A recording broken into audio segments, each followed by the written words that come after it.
नीतिवचन अध्याय 24। नीतिवचन अध्याय 24। बुरे लोगों के विषय में डाह न करना और न उनकी संगति की चाह रखना, क्योंकि वे उपद्रव सोचते रहते हैं और उनके मुंह से दुष्टता की बात निकलती है। घर बुद्धि से बनता है और समझ के द्वारा स्थिर होता है। ज्ञान के द्वारा कोठरियां सब प्रकार की बहुमूल्य और मनभाव वस्तुओं से भर जाती है। बुद्धिमान पुरुष बलवान भी होता है और ज्ञानी जन अधिक शक्तिमान होता है। इसलिए जब तू युद्ध करे तब युक्ति के साथ करना। विजय बहुत से मंत्रियों के द्वारा प्राप्त होता है। बुद्धि इतने ऊंचे पर है कि मूढ़ उसे पा नहीं सकता। वह सभा में अपना मुंह खोल नहीं सकता। जो सोच विचार करके बुराई करता है उसको लोग दुष्ट कहते हैं। मूर्खता का विचार भी पाप है और ठट्ठा करने वाले से मनुष्य घृणा करते हैं। यदि तू विपत्ति के समय साहस छोड़ दे तो तेरी शक्ति बहुत कम है। जो मार डाले जाए के लिए घसीटे जाते हैं उनको छुड़ा, और जो घात किए जाने को है उन्हें मत पकड़ना। यदि तू कहे कि देख मैं इनको जानता न था, तो क्या मन का जांचने वाला इसे नहीं समझता? और क्या तेरे प्राणों का रक्षक इसे नहीं जानता? और क्या वह प्रति एक मनुष्य के काम का फल उसे न देगा? हे मेरे पुत्र, तू मधु खा क्योंकि वह अच्छा है, मधु का छत्ता भी क्योंकि वह तेरे मुंह में मीठा लगेगा। इसी रीति बुद्धि भी तुझे वैसी ही मीठी लगेगी। यदि तू उसे पा जाए तो अंत में उसका फल भी मिलेगा और तेरी आशा न टूटेगी। हे दुष्ट, धर्मी के निवास को नाश करने के लिए घात को न बैठ और उसके विश्राम स्थान को मत उजाड़, क्योंकि धर्मी चाहे 7 बार गिरे तो भी उठ खड़ा होता है, परंतु दुष्ट लोग विपत्ति में गिरकर पड़े ही रहते हैं। जब तेरा शत्रु गिर जाए तब तू आनंदित न हो, और जब वह ठोकर खाए तब तेरा मन मगन न हो। कहीं ऐसा न हो कि यहोवा यह देखकर अप्रसन्न हो और अपना क्रोध उस पर से हटा ले। कुकर्मियों के कारण मत कुढ़, दुष्ट लोगों के कारण डाह न कर, क्योंकि बुरे मनुष्य को अंत में कुछ फल न मिलेगा। दुष्टों का दिया बुझा दिया जाएगा। हे मेरे पुत्र, यहोवा और राजा दोनों का भय मानना और बलवा करने वालों के साथ न मिलना, क्योंकि उन पर विपत्ति अचानक आ पड़ेगी और दोनों की ओर से आने वाली आपत्ति को कौन जानता है।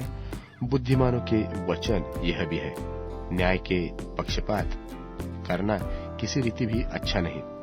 जो दुष्ट से कहता है कि तू निर्दोष है, उसको तो हर समाज के लोग शाप देते और जाति जाति के लोग धमकी देते हैं, परंतु जो लोग दुष्टता को डांटते हैं उनका भला होता है और उत्तम से उत्तम आशीर्वाद उन पर आता है। जो सीधे उत्तर देता है वह होठों को चूमता है। अपना बाहर का कामकाज ठीक करना और खेत में उसे तैयार कर लेना, उसके बाद अपना घर बनाना। व्यर्थ अपने पड़ोसी के विरुद्ध साक्षी न देना और न उनको फुसलाना। मत कह कि जैसा उसने मेरे साथ किया वैसा ही मैं भी उसके साथ करूंगा और उसको उसके काम के अनुसार पलटा दूंगा। मैं आलसी के खेत के और निर्बुद्धि मनुष्य की दाख की बारी के पास होकर जाता था, तो क्या देखा कि वहां सब कहीं कटीले पेड़ भर गए हैं और वह बिच्छू पेड़ों से ढक गई है और उसके पत्थर का बाड़ा गिर गया है। तब मैंने देखा और उस पर ध्यानपूर्वक विचार किया। हाँ, मैंने देखकर शिक्षा प्राप्त की। छोटी सी नींद, एक और झपकी, थोड़ी देर हाथ पर हाथ रख के और लेटे रहना, तब तेरा कंगालपन डाकू की नाई और तेरी घटी हथियारबंद के समान आ पड़ेगी। नीतिवचन अध्याय 25। नीतिवचन अध्याय 25। सुलेमान के नीतिवचन ये भी है, जिन्हें यहूदा के राजा हिजकिय्याह के जनों ने नकल की थी। परमेश्वर की महिमा गुप्त रखने में है, परंतु राजाओं की महिमा गुप्त बात के पता लगाने से होती है। स्वर्ग की ऊंचाई और पृथ्वी की गहराई और राजाओं का मन, इन तीनों का अंत नहीं मिलता। चांदी में से मैल दूर करने पर सुनार के लिए एक पात्र हो जाता है। राजा के सामने से दुष्टता को निकाल देने पर उसकी गद्दी धर्म के कारण स्थिर होगी। राजा के सामने अपनी बढ़ाई न करना और बड़े लोगों के स्थान में खड़ा न होना, क्योंकि जिस प्रधान का तूने दर्शन किया हो उसके सामने तेरा अपमान न हो, वरन तुझसे यह कहा जाए कि आगे बढ़कर विराज। झगड़ा करने में जल्दी न करना, नहीं तो अंत में जब तेरा पड़ोसी तेरा मुंह काला करे तब तू क्या कर सकेगा। अपने पड़ोसी के साथ वाद विवाद एकांत में करना और पराया का भेद न खोलना। ऐसा न हो कि सुनने वाला तेरी भी निंदा करे और तेरा अपवाद बना रहे। जैसे चांदी की टोकरियों में सोनहले सेब हो, वैसा ही ठीक समय पर कहा हुआ वचन होता है।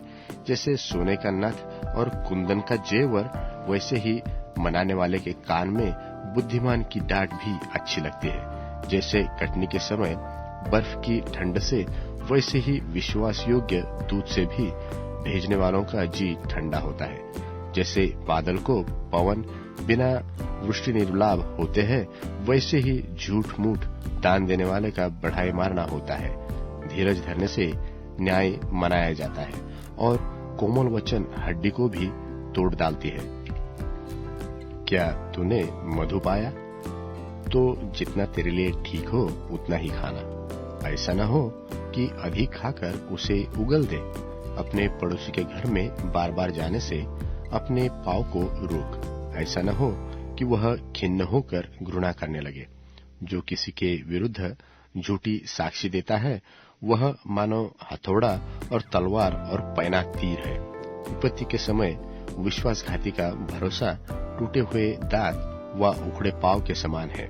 जैसा जाड़े के दिनों में किसी का वस्त्र उतरवाना व सज्जी पर सिरका डालना होता है, वैसा ही उदास मन वाले के सामने गीत गाना होता है। यदि तेरा बैरी भूखा हो तो उसको रोटी खिलाना, और यदि वह प्यासा हो तो उसे पानी पिलाना, क्योंकि इस रीति तू उसके सिर पर अंगारे डालेगा और यहोवा तुझे इसका फल दे। जैसे उत्तरीय वायु वर्षा को लाती है, वैसे ही चुगली करने के मुख पर क्रोध छो जाता है। लंबे चौड़े घर में झगड़ालू पत्नी के संग रहने से छत के कोने पर रहना उत्तम है। जैसा थके मांदे प्राणों के लिए ठंडा पानी होता है, वैसा ही दूर देश से आया हुआ शुभ समाचार भी होता है।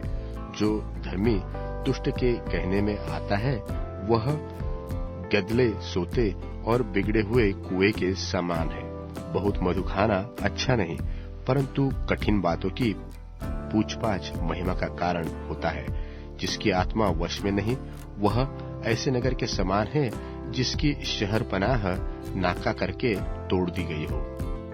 नीति वचन अध्याय 26। नीति वचन अध्याय 26।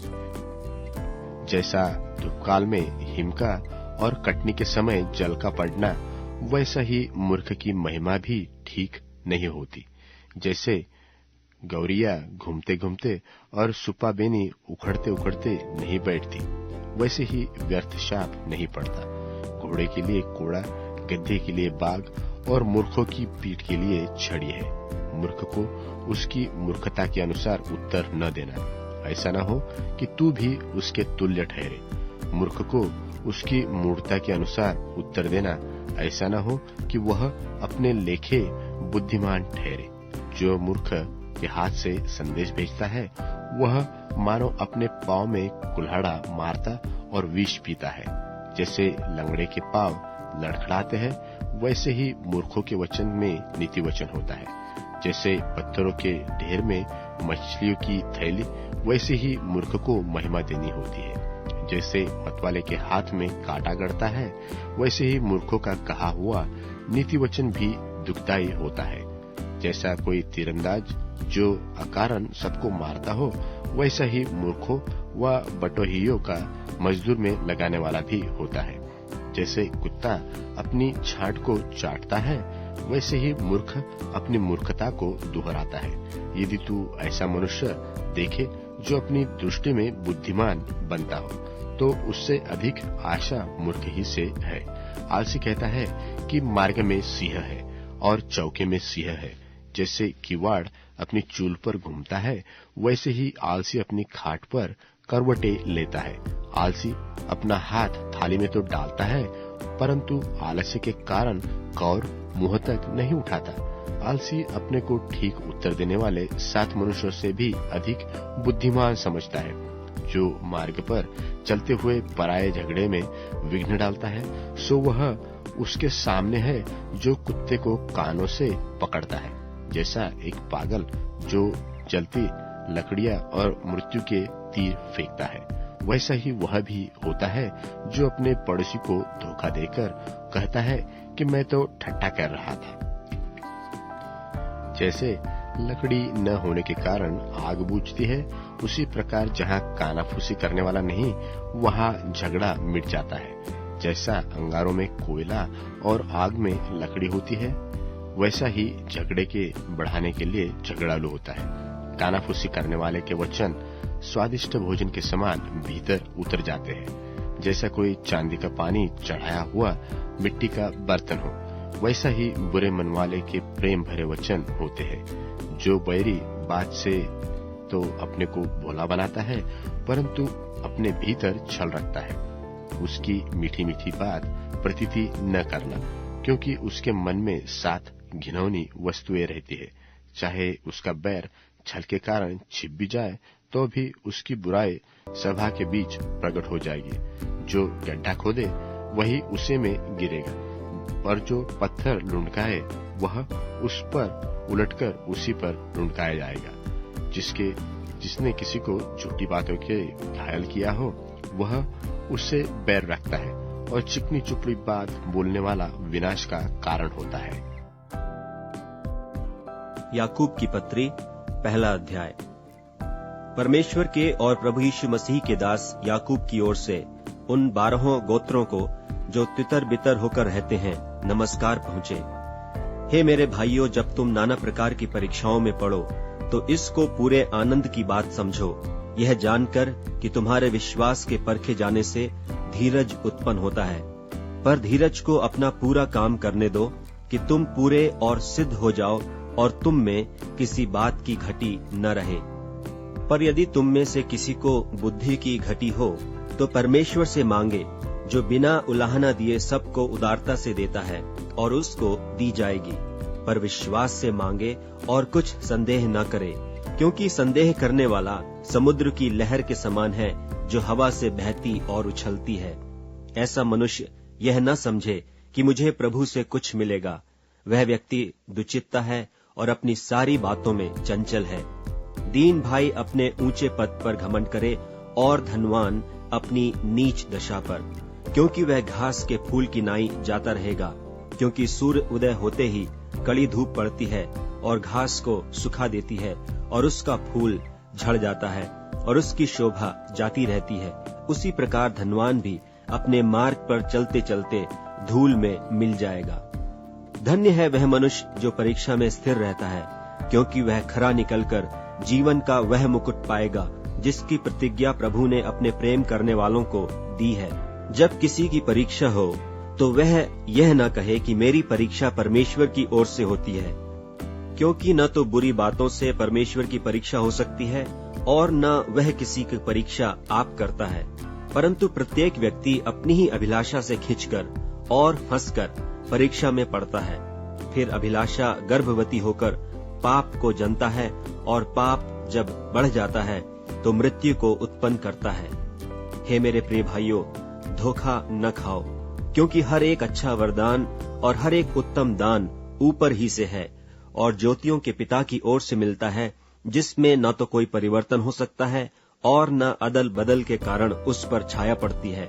उसने अपनी ही इच्छा से हमें सत्य के वचन के द्वारा उत्पन्न किया, ताकि हम उसकी सृष्टि की हुई वस्तुओं में से एक प्रकार के प्रथम फल हों। हे मेरे प्रिय भाइयों, यह बात तुम जानते हो, इसलिए हर एक मनुष्य सुनने के लिए तत्पर, और बोलने में धीरा, और क्रोध में धीमा हो, क्योंकि मनुष्य का क्रोध परमेश्वर के धर्म का निर्वाह नहीं कर सकता। इसलिए सारी मलिनता और बैर भाव की बढ़ती को दूर करके उस वचन को नम्रता से ग्रहण कर लो, जो हृदय में बोया गया और जो तुम्हारे प्राणों का उद्धार कर सकता है। परंतु वचन पर चलने वाले बनो, और केवल सुनने वाले ही नहीं जो अपने आप को धोखा देते हैं। क्योंकि जो कोई वचन का सुनने वाला हो और उस पर चलने वाला न हो तो वह उस मनुष्य के समान है जो अपना स्वाभाविक मुंह दर्पण में देखता है, इसलिए कि वह अपने आप को देखकर चला जाता और तुरंत भूल जाता है कि मैं कैसा था। पर जो व्यक्ति स्वतंत्रता की सिद्ध व्यवस्था पर ध्यान करता रहता है वह अपने काम में इसलिए आशीष पाएगा कि सुनकर भूलता नहीं पर वैसा ही काम करता है। यदि कोई अपने आप को भक्त समझे और अपनी जीभ पर लगाम न दे पर अपने हृदय को धोखा दे तो उसकी भक्ति व्यर्थ है। हमारे परमेश्वर और पिता के निकट शुद्ध और निर्मल भक्ति यह है कि अनाथों और विधवाओं के क्लेश में उनकी सुधि लें और अपने आप को संसार से निष्कलंक रखें।